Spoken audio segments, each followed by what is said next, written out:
Welcome to Wandering the Universe with Willie and Coach. Back here with another episode talking about a little bit of hockey. This is part two of the Hockey is Life episode. Um, I'm gonna go on record saying that we planned this to be a two-part episode, um, and that's the way I have my questions laid out, and I even have this big bolt. No, none of that's true. Willie's headset batteries died, so we had to make a part two. I was not prepared. I wasn't either. I didn't realize we'd talk about it as long as we are.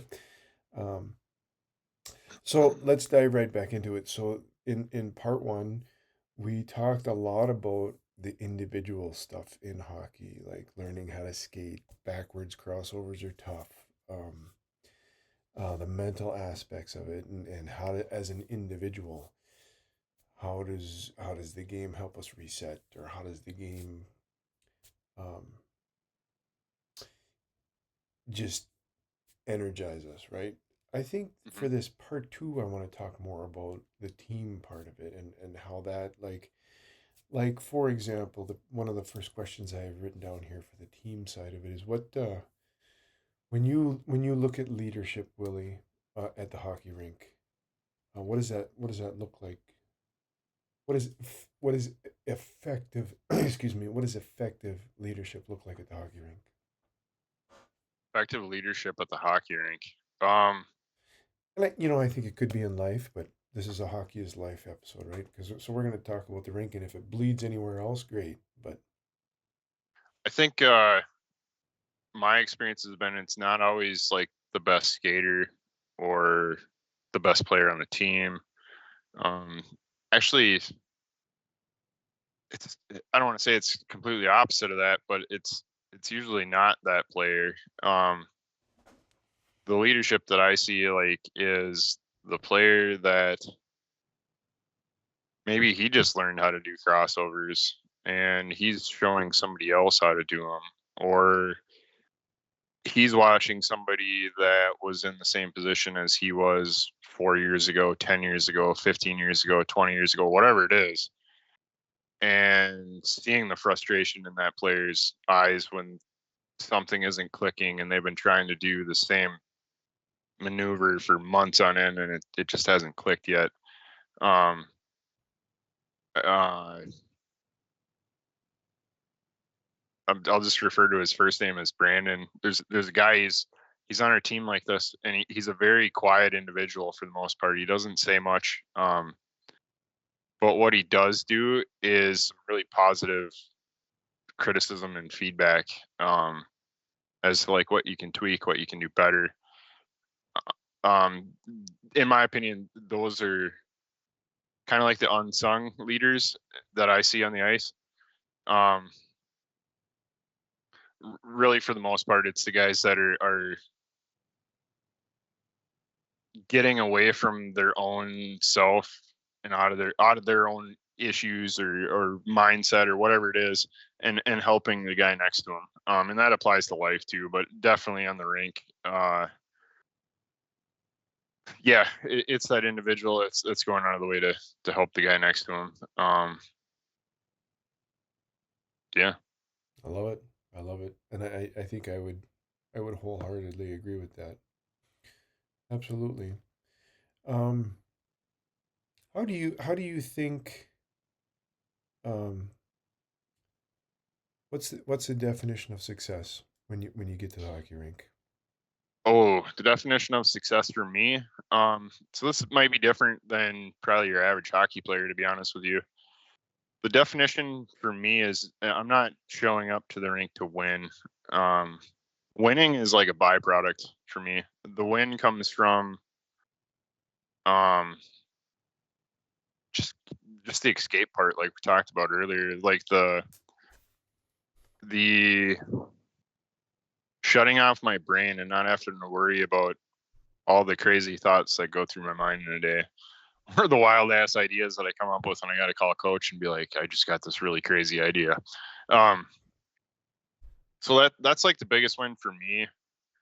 That way is, like I said earlier, I'm a guy that puts a lot of stuff on my plate, and I like to be busy at all times because idle hands create problems. Um, but at the same time, I don't really ever get a chance to shut my brain off, right? So showing up to practice, I know this is an individual thing, but showing up to the rink and the success part for me is getting some of that release. And I think that's a lot of guys, like beer league and that sort of thing. Getting away from the family life and whatever it is and the stresses of life. And that's why they show up at a rink at 11:15 at night to play an hour long hockey game and go to work the next day with no sleep. And they're loving every minute of it. And we do some of that too. I guess we haven't had any real crazy late ice times in quite a while now, but for a while there we were doing like 9:30 skates, and I live an hour away from the rink, so getting up at 5 o'clock in the morning to go to work during that time, it didn't pan out the best, the next day and always, but it was always worth it. So yeah, getting back to what does success look like to me, it's kind of that like the brotherhood part, um, the bond, that is being a part of something bigger than myself. Mm-hmm. Mm-hmm. Yeah, for me, when I think about success at the rink, it it, it has a lot to do with whether it's an individual or a D pairing or a forward unit or the 5 or 6 guys on the ice at the same time. When they accomplish something that they've either never done before or didn't think they could do, and all of a sudden it clicks, um, and it could be just we set up in the D zone, we keep them to perimeter, they don't get any quality scoring chances, and we break the puck out. A nice clean breakout, and we're gone the other way. Now, about 100 things have to happen for that little sequence to happen, and that little At a sequence, minimum. yeah, and that little sequence could take as little as 3 to 5 seconds, right? But when I hear the bench roar about a great play like that, and guys are recognizing and starting to have conversations about that stuff, that to me is success.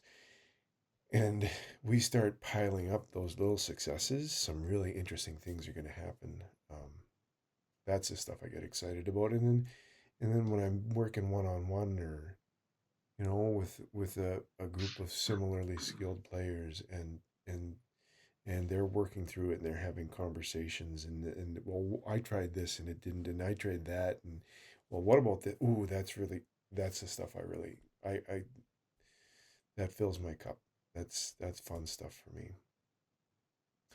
And kind of in the same way, yeah, I mentioned earlier, I think in episode one or part one of this episode, when I can make a play that not everybody expects to be made. In the same way, I see that as a coach where players are doing things that they maybe weren't fully convinced that they could until they do. That Mhm. that's fun to be a part of. It absolutely is fun to be a part of.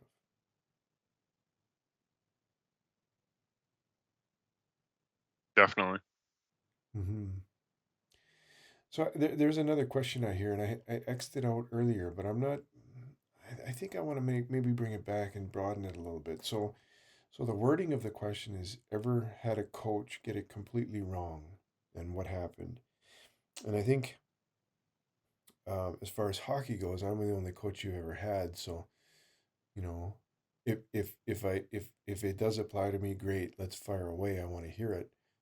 But I think we could make it bigger than that if we need to. And by that I mean if it was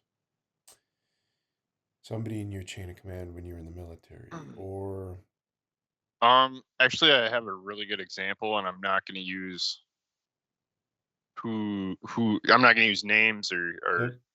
identities or anything.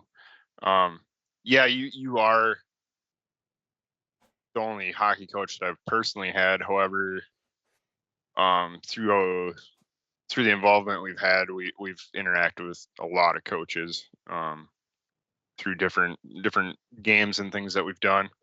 Um, and I guess some of the things that I've seen is,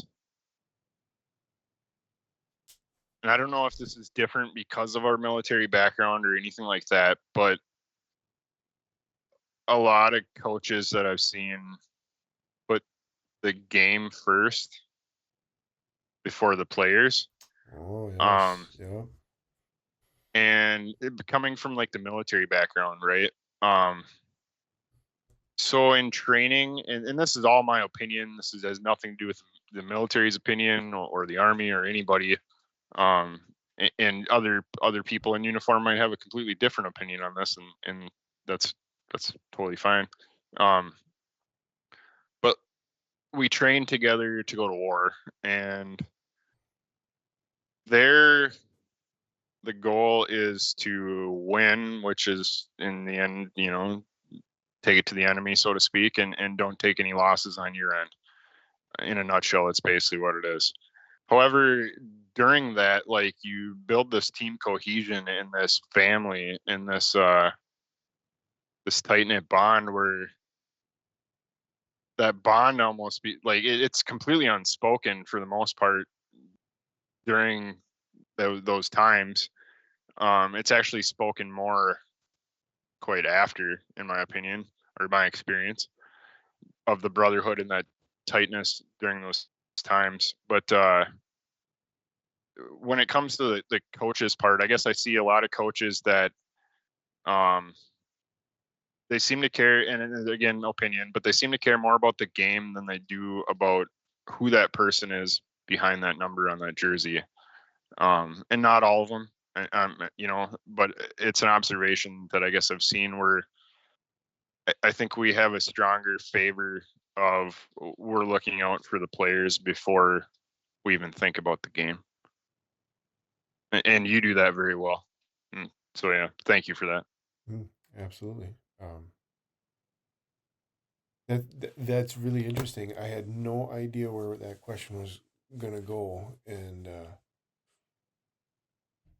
yeah, I can see that happening. I can see getting caught up in the game. I can see the pressures, and it's always external pressures because it's happened to me. It's happened to me where the game is where I've shifted my perspective a little bit and maybe focused on the game a little bit too hard. And it's always outside pressures. It's always outside the locker room, outside the rink, pressures coming from these different areas that maybe they don't have the full story and they don't know why this was planned or that it was done that way. Um, and looking back over the years, there was some areas where I need to communicate better, um, so that those outside pressures didn't surface because Mm. because the energy wouldn't have been there. It would have been redirected, and it would have been the understanding and the knowing would have redirected that, and I think there would have been healthier conversations. And that's really a good way to look at that. Um, and like I said, not where I expected that question to go. So thanks for bringing that up. That's awesome. I guess, can I ask you, where did you expect it to go? I don't know. I don't know. It kind of felt like it didn't fit. Originally, it felt like it didn't fit in the conversation because I think, um, there's been some bumps in the road with me coaching the Warriors, but I don't know that there's anybody on the Warriors that would say, no, that's like coach screwed that one up bad. You know what I mean? I'm the only one that's thought that, and that was because I didn't understand the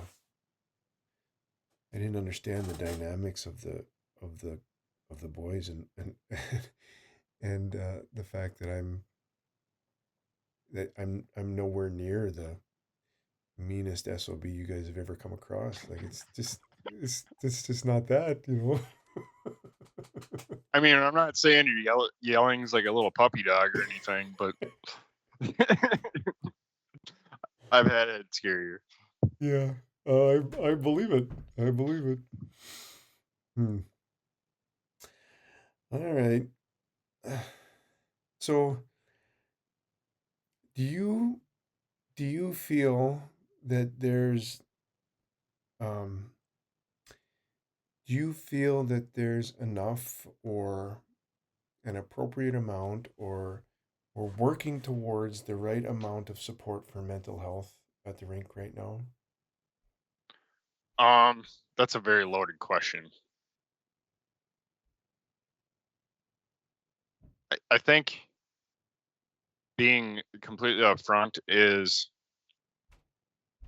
there is never a not, or I don't know. There's never not going to be a time for a need for more mental health advocacy or bettering that situation. I don't really know how to articulate that very well, but it's mental health is so important right now that one of the things that I guess I've witnessed over the last, gosh, it's going on 2 decades almost since I deployed to Iraq.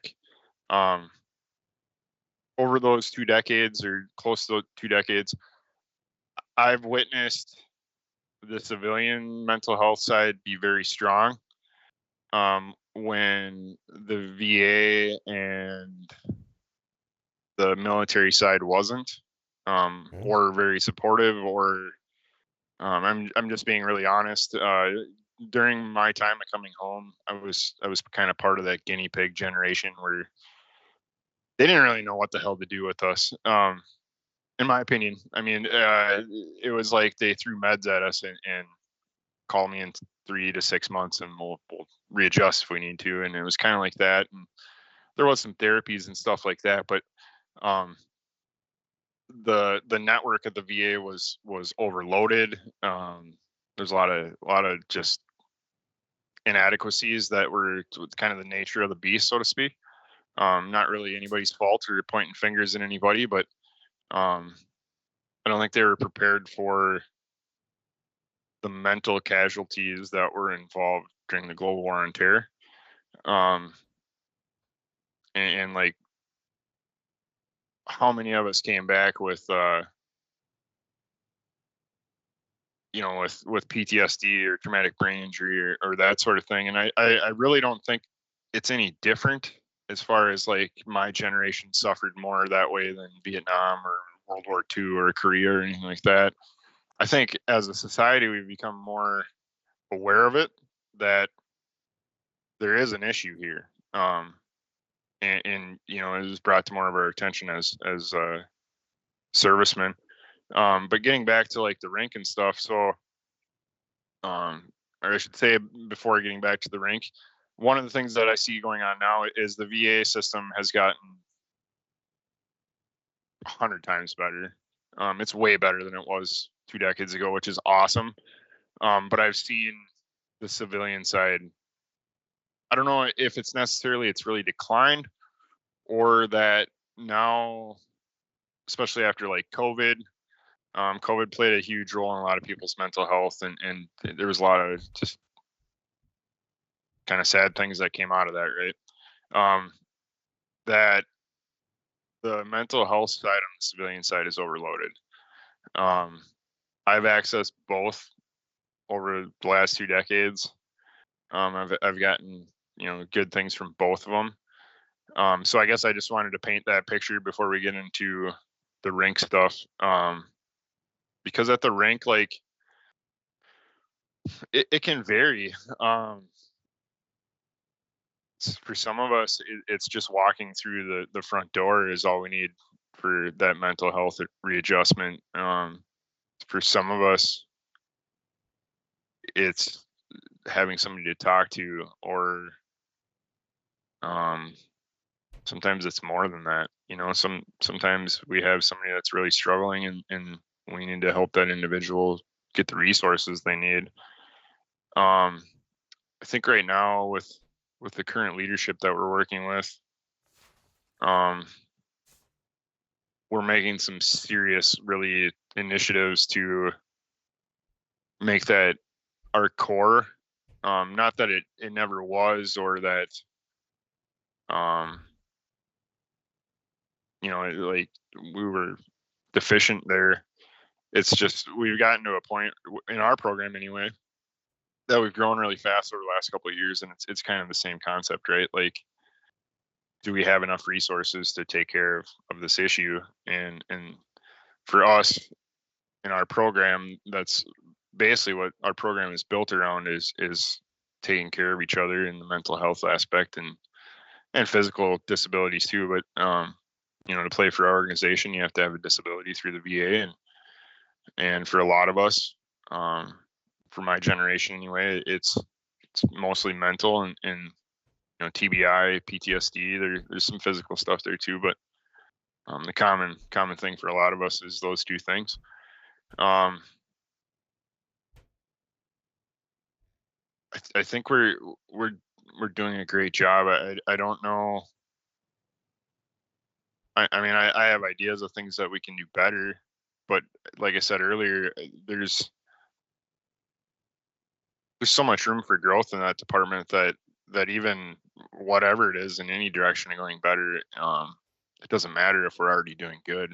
We Right. can always do better. Right. I guess is what I'm trying to say. Well, and I think from what I've experienced with the Warrior with this team is that when it comes to reacting and just we're at the rink or we're in contact with each other, this group is excellent at just reacting and doing good things. I think what you're talking about in terms of improvement is building out and formalizing a plan that that that from start to finish we have SOPs, and this is how it's going to roll, and this is how we're going to support all of us, and we're Hmm. all going to be aware of it, and we're all going to row the boat in the same direction, and we're all going to know why. I think that's what you, because from day one I remember coming into the locker room and just being in awe about just how tight knit the team was, and the fact that you know if somebody leaned forward and cleared their throat and said I got something going on, and conversation stopped and people turned and okay, what's going on, what is it, and we leaned into the conversation like, no, we're here, get it out right now, let's go, we're ready, that from day one, that's always been rock solid with this team. The and you referenced the growth, and 6 years ago there was 14 skaters, and now there's 90 plus. Like, that is huge growth. That is a lot of things have to be put into place that maybe weren't, because it's easy to respond to 14 people. It's not so easy to respond to 90 plus. So, Right. and I it from the way you're painting it, I think it is a pretty good mirror of what happened with the VA. you know just awareness and a growth in numbers, and now we know better what to look for, and we have some better resources and some better responses. Well, that means we need more hands on deck, with equipped with the tools that actually help, equipped with the Hmm. knowledge that actually helps. So yeah, that's I think I would agree with that, from start to finish. Absolutely. So with that, you have a leadership role in the organization, and maybe this question is just, maybe I shouldn't frame it that way. How about I just ask the question and you frame it however you want? Okay.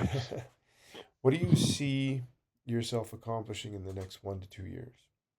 And it could be at the hockey rink. It could be in planning for the organization. It could be just for you in general. Where does your brain take you with that question? So like right now, a huge thing that I guess both you and I have been working on is kind of bringing the organization to the digital age, website, uh, and internet, file sharing, calendars, that sort of thing. And we have some of those things, but we're trying to wrap it all together and make it so easy that the Marines can use it. But that's probably, over the next couple months, we should be able to kind of wrap that up, and not wrap it up, but tie it all together and get it streamlined. I guess my next project from there that I'd like to accomplish as a leader for the program is like a resource group, kind of like what we were just talking about, making sure that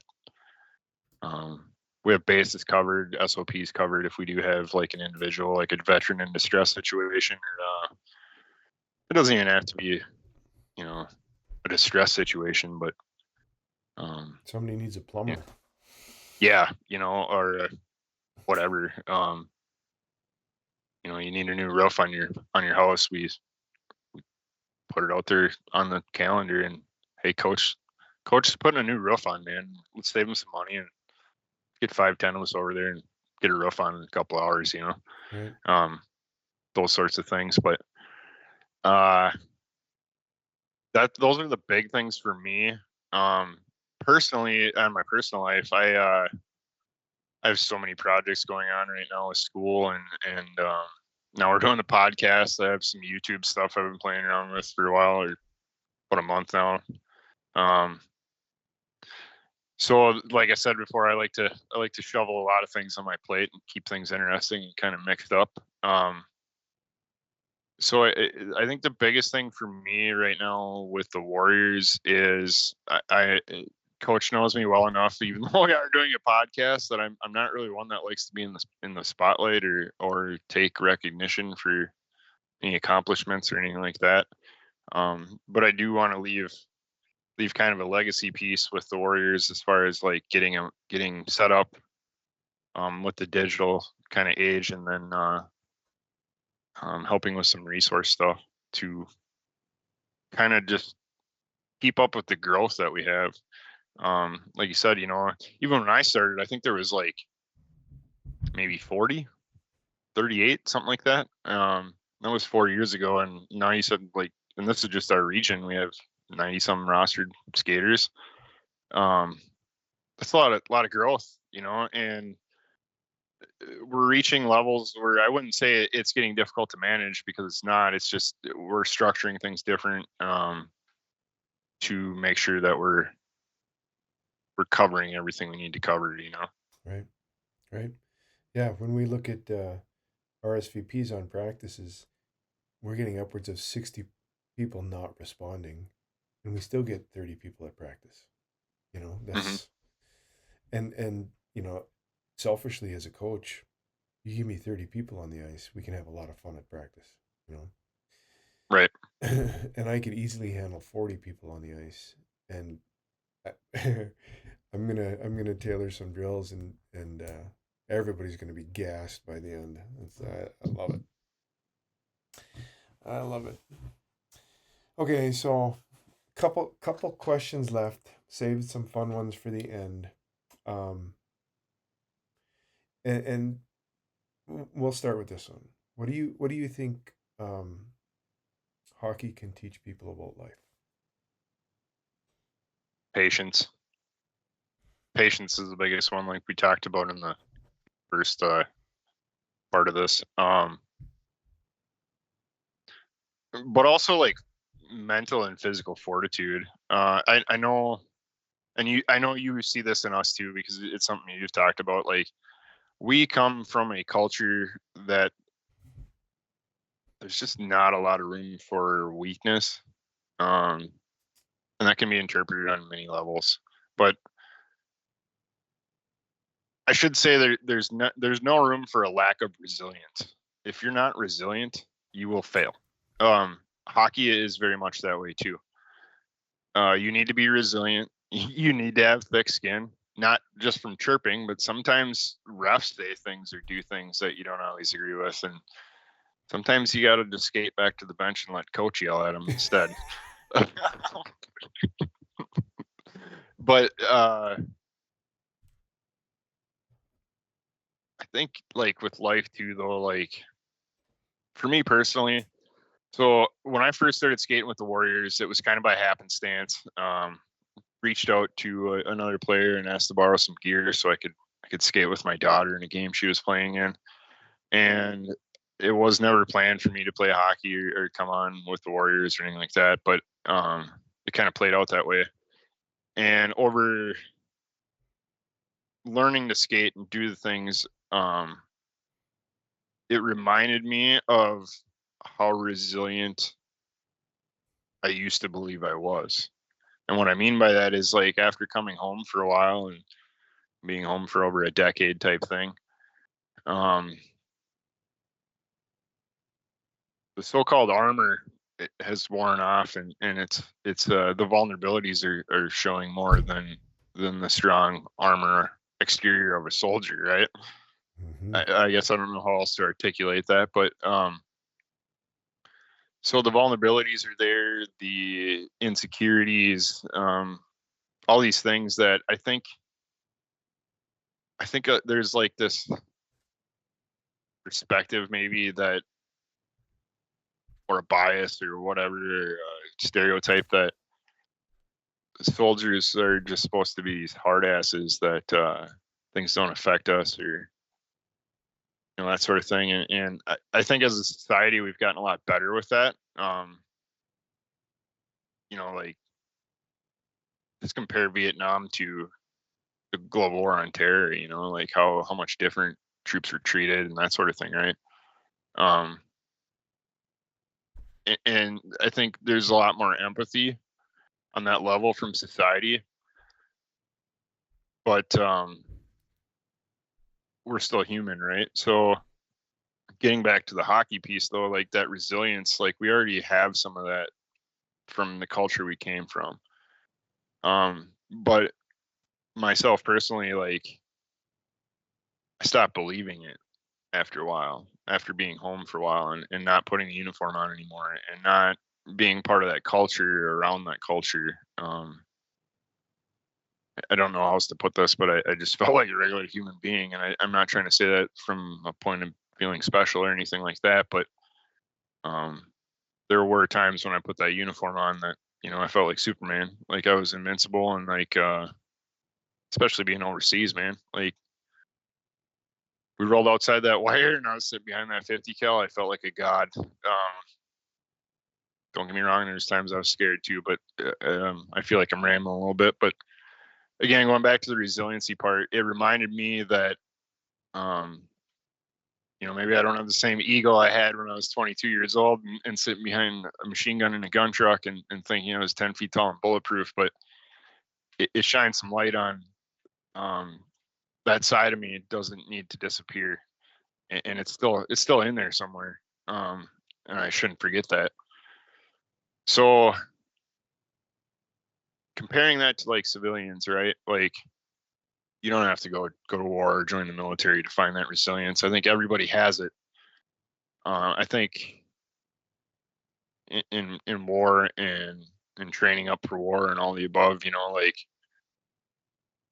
you're it's forced to come out of you through training and through taking away things that are creature comforts and just getting right to the basics of bare minimum that you need to survive and the guys around you, and that's what you got to work with, so figure it out. And that's where the resiliency builds, right? um Hockey's a lot like that too, even though I mean we still have guides and leadership in the military just like coaches, but um you can tell me how to do something but you can't do it for me, right? So Right. you got to go out there and let me fail as many times as it takes before I get it. And you're going to help me along the way and you're going to give me some words of encouragement, but you're not going to hold my hand and baby me through it either. And I think that's extremely important to today's world. Um, I think a lot of things in today's society, there's a lot of entitlement. There's a lot of people think they deserve something that they've never earned or never put the work in for, like, again, I brought this up, I don't know how many times on both these podcasts, but crossovers, man, like if you don't know how to skate, like, and coming from that position, like, it just feels weird. It feels like you're going to tip over, or you're going to catch an edge, or like, that sort of thing. And you will, like, through the process of learning to do it. And unfortunately, over the last 4 years, I have seen some skaters come and go that they were so close to getting something like crossovers, but it frustrated them, and they kind of you just didn't see them showing up anymore, and that sort of thing. And yeah, I mean, I feel like I'm rambling a little bit here too, but like, resilience is so huge in this that um it taught me to do things off the ice, like going back to school, bettering myself, um getting out of my comfort zone, trying some crazy new things that I've never tried before, like starting 4 YouTube channels in a week, um and Right. playing around with different things that it's like 10 years ago I don't think I would have had the courage to do this, because I was still living in my little comfortable bubble that I had built, post war. That, um, yeah, I hope I answered your question. I felt I like I think kind of rambled around there. I think you really did, and it's interesting because um having conversations like these and and witnessing the willingness to share that this team has, it's staggering. And it's shown me, in how you talked about, you're deployed, you're 10 feet tall and bulletproof. um well, I was like that when I was in college. I was the big fish in a small pond. I knew everything that needed to happen. I knew who the players were. I knew who the how to get things done in town. I knew how to get things done on campus. I knew how to get things done at the rink. Um, I was the definition of swagger. I was the definition of confidence, and probably even more than that. And then I graduate from college, and um, I have to enter the real world, and I'm from another country, and I didn't plan real well for when I was done with college. So, as a foreigner, I need to do a lot of paperwork and have a lot of things answered. I can't just go and get any job. Um, there was some big changes that I didn't have answers for. I didn't even know that the questions existed. And then, marriage and children, and now, well, we got a house and a property, and there's all these new things in my life that I'm sure I'd seen them, but I'd never paid attention to them before. And that confidence, it disappeared for a while. I didn't have that same swagger for a long time. Quite honestly, I think I'm just starting to get it back now. um Freaking 25 years later. um it's really interesting, the parallels. Completely different path. My I was life. just going to ask you, is the confidence different now compared to what it was when you were in your 20s? Yes, it's a very different confidence, because it's a confidence, um,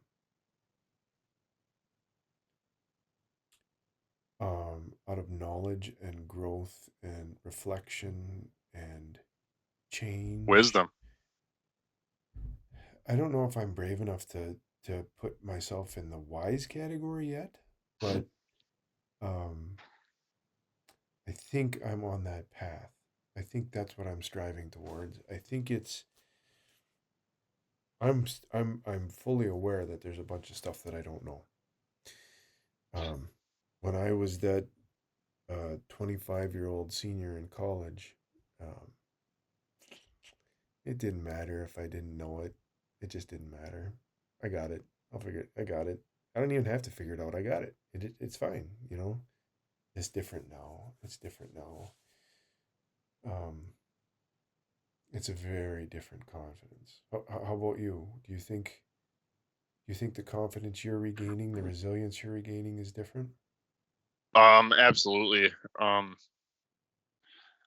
I think I think this is for a lot of young men, right? Like the confidence that I had at that age came from more of a position of ego than it's kind of like what you're saying. Like I got this, like I'll just figure it out. Like Even if I don't know what the hell you're talking about, I still got it. yeah, like I'm gonna convince myself by convincing you, type Right? thing. You know what I mean? Um, Yeah. yeah, and I think in many ways that can be healthy, but can be extremely dangerous too. Um, a lot of times, anything from a position of ego doesn't usually end well. Um, I don't. I want to take that back a little bit because competitiveness and things of that nature can go very far. But there's also some like we get stupid when we think with our ego, right? Like we get like a position of it's all about me kind of positioning. Um, Hmm. Nowadays, it's kind of like it's like the blinders aren't on anymore, and I can see the whole picture and appreciate all of it. Like I said, I'm kind of a nerd where I like systems and breaking things down and like how they work. When I was younger, it was still kind of the same go all in head first Hmm. brute force kind of mentality, but there was nothing to back it up. We're just going into this blind as hell and Yep. on a wish and a prayer type thing. And now it's a lot more educated and in fact, the education takes weeks, sometimes months before I execute certain things now. Where um, that's where I'm gaining my confidence is. Well, I'm not going to walk into this without the skill sets and fake it until I figure it out. Now I'm going to try to figure out the skill sets and Yeah. apply them beforehand, or It's almost it kind of parallels how I talked earlier about, when I'm coaching youth hockey and I'm all on the skills, but I don't do anything with systems, right? It that feels like that applies to what we're talking about right now. When I was when I was in college, these are the skills I got, and I'm really damn good at it, and they're going to take me wherever I want to go. Well, I didn't know anything about systems. I didn't know anything about planning ahead. I didn't know anything about strategy. And you know what? Um, if you take the summer off and you don't work out and you want to be a pro athlete and you show up for a pro tryout at 19% body fat, that doctor's going to rip you a new one on your physical. Well, I didn't know that. I thought right. I, I thought I was doing pretty good. I laid the guy out in practice. Didn't you see that? I hit him. I caught him. Like, what are you worried about here? No, it's, That's just physics with the 19% body fat, though. I, the look of disgust on that doctor's face, and I thought I was in okay. I knew I wasn't in game shape, but I'd had the summer off. I was never in game shape in the fall. And you're trying to be a pro athlete? Uh, yes. It was, yeah. There were some things I learned the hard way for sure. For sure. Okay, so there's one more question, one more serious question, and then I saved some fun ones for the end. So Okay. one of the things, and we keep referring it to as the organization or our hockey team, and you've mentioned the Warriors a couple times, and we'll definitely introduce them. And I was thinking it would be really fun to introduce the Warriors as an organization with a couple guests on the podcast. So we're not going to talk a whole bunch about them. Just know that's coming. But Hmm. one of the things that the Warriors do or has done in the last couple of years is we partner with local youth hockey associations, and we set up, we call them coaches scrimmages. And what it is the Warriors our team, all 90 of us, put together a couple teams, usually an upper skill level team and a lower skill level team, and then we scrimmage against the coaches of a youth hockey association. So local youth hockey association A, and they poll all their they talk to all of their coaches, all their youth coaches, whether it's mite or bantams or U10 girls, or it doesn't matter.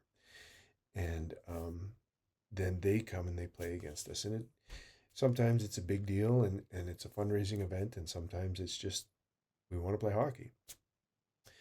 And one of the other things that happens with the Warriors that I've heard over and over from military vets is sometimes it's hard um,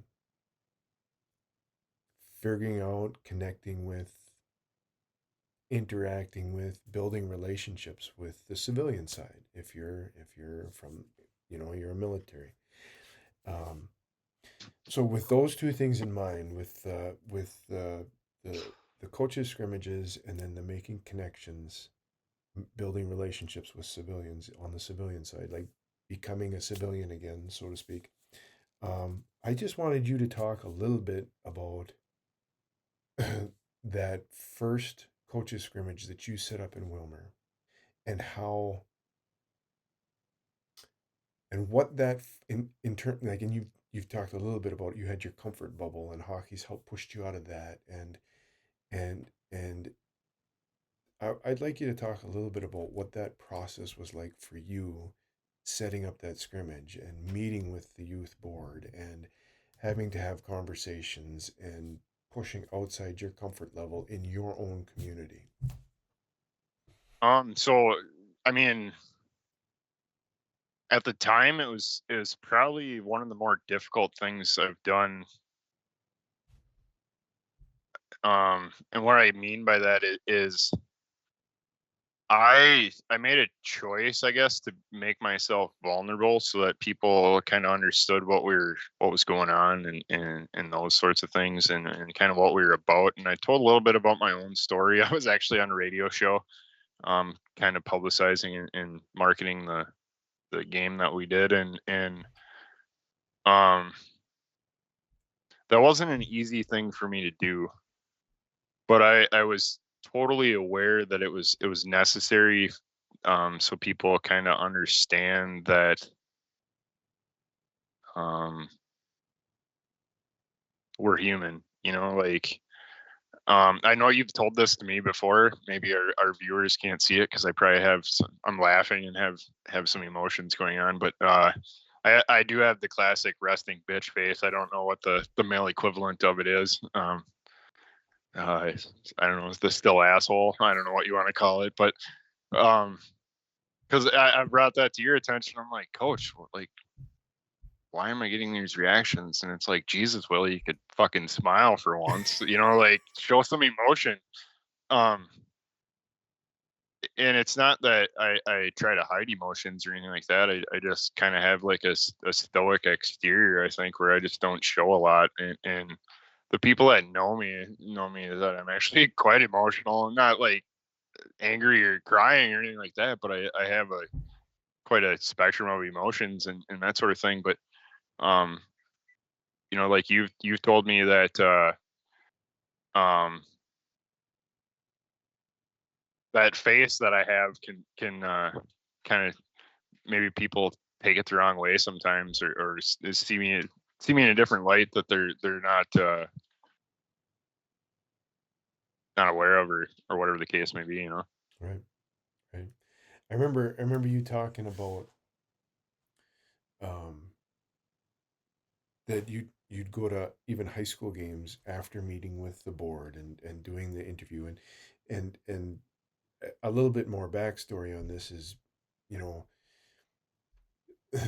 in your community, you were the point of contact for the Warriors in terms of setting up the scrimmage, and you did a majority of the planning with the youth hockey board and with the coaches, and you were forced to have these conversations and forced to put yourself out there, and I've seen it over and over and over again where the loudest warrior in the locker room bleeds into the shadows and just kind of becomes quiet once civilians show up outside of the locker room. And I think that was the thing that was most interesting to me, was walking alongside of you in that process and watching you develop these relationships outside of the Warriors in your local community because of this coaches scrimmage. And I remember you telling me a couple times, yeah, guys would actually approach me during a high school game and start up a conversation, and that never happened before. And I think in terms of supporting our people and forcing them to grow whether they want to or not, I think situations like that are just fantastic, and it wouldn't happen without the Warriors. And I think you've said it and I've seen it. It, it was another jumpstart to your resilience too, um, and it was really fun to watch. So yeah. Sweet. Mm-hmm. Yeah, that's that would be another one of those success things, when Hmm. that that's the kind of, I look for growth. Just growth as a human being is success in my opinion. I would agree. Okay, so let's have a little bit of fun, just rapid fire around to kind of wrap things up a bit here. Okay. All right, favorite hockey movie? Slap shot. Yeah, Eh, yeah. I was gonna go with the goon, but slap shot. I think Slapshot's mine for sure. Go to pregame meal. Um,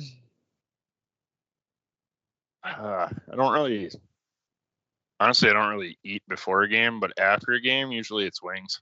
Okay, okay.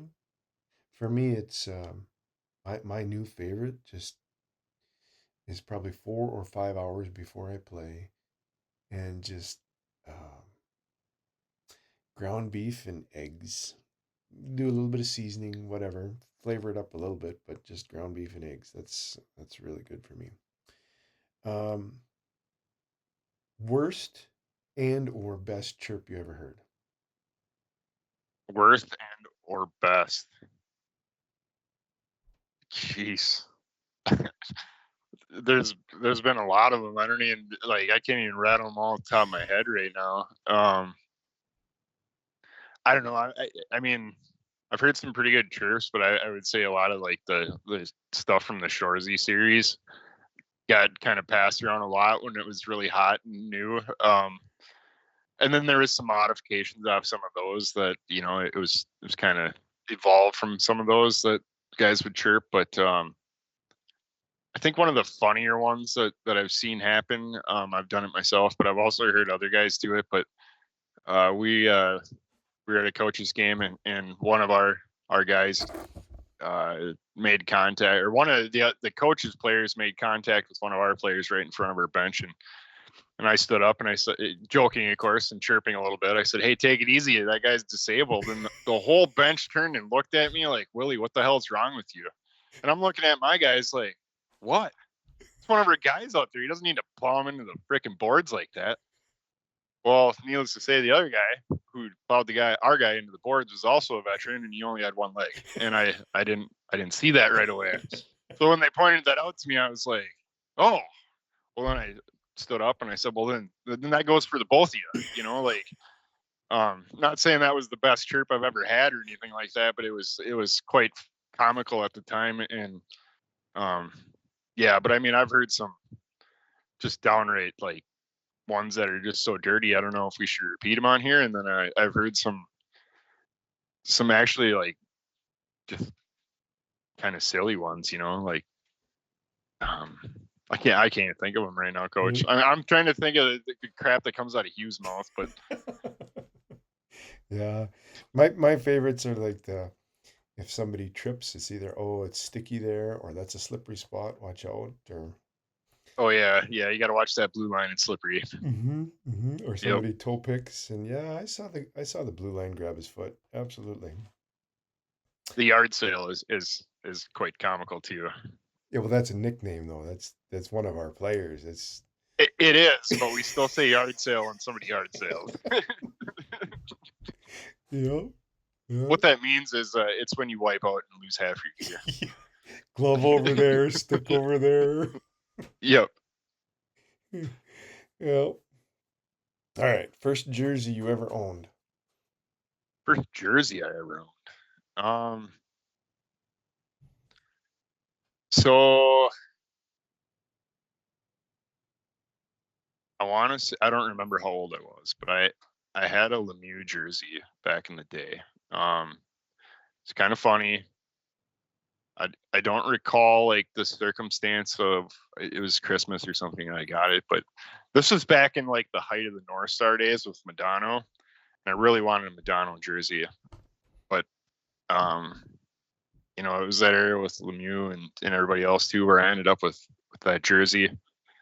I didn't complain about it, but yet at the same time, it was kind of like it's nowhere near what I wanted, Mom. So yeah, that was probably the first jersey I owned. The first one that I guess was my personal jersey or whatever. I think it was in basketball in like middle school, but yeah. The first one that had my name on it was in college.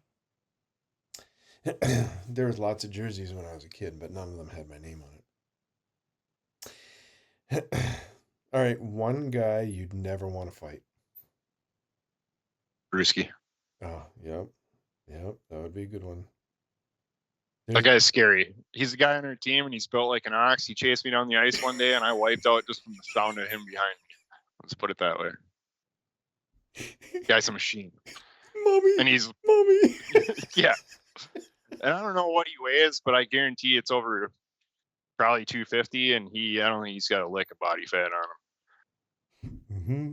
There was I was playing juniors up in Canada. I was 19, and there was this dude out of Quebec that got traded to our team. And I think it's because he was kicked out of every other league that he'd ever been in Eastern Canada. So he moved to Western Canada because nobody had heard of him yet. Um, I don't know. He must have been 6'7" or 6'8", big, strong, fast, and oh my God, even just walking by him on the bus with him on my team made me nervous. There was no way. All right. Favorite barn to play in?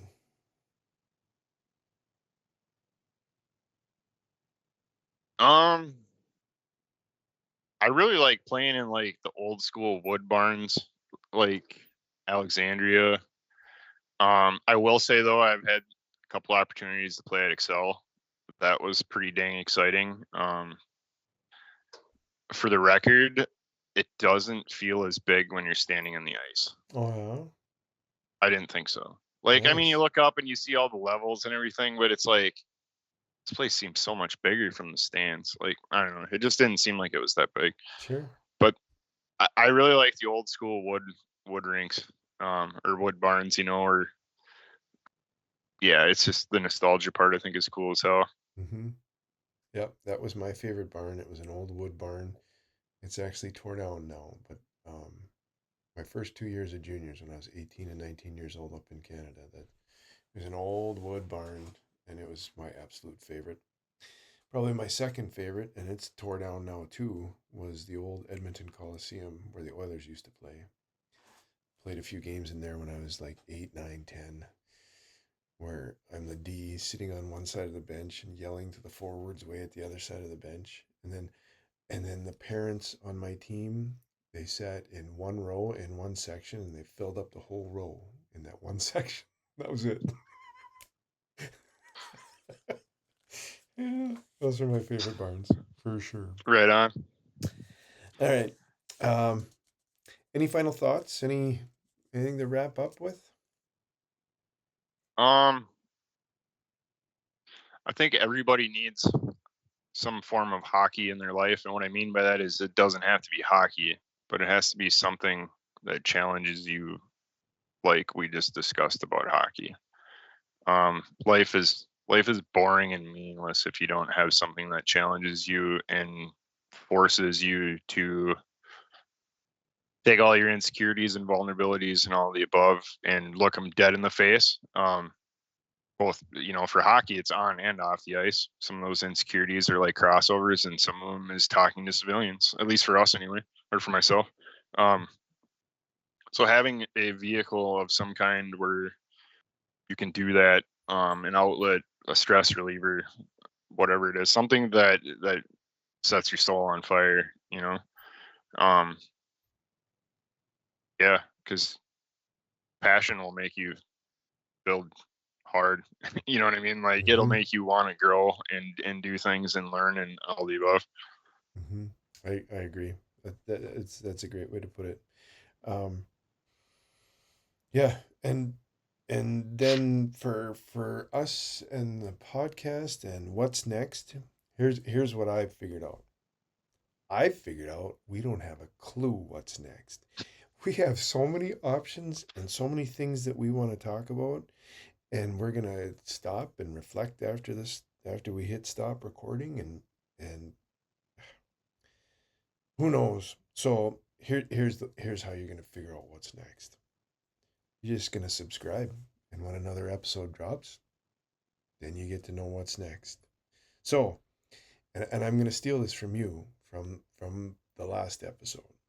If anybody finds us and anybody happens to watch this, make sure you subscribe so that you can see what the next topic is. Thanks everybody for tuning in. Thank you, Willie. Thanks everybody. Thanks, Coach. Great job. We'll talk to you soon. Have a good night.